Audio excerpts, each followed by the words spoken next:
pitäisi päättää, mitä me tehdään talolle. Luitko ollenkaan sitä perukirjoitusta? Tuossa on isä ja äidin metsä ainakin joku 100 hehtaaria.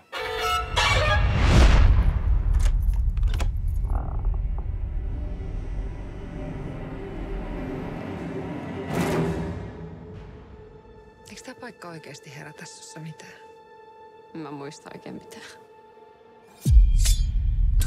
Mä en ole ikinä nähnyt mitään tällaista. Ikään kuin olisi kuollut tiettynä vuosina ja silti jatkanut kasvamista. Onko sellainen mahdollista? Ei. Mitä vittua täällä on oikein tapahtunut?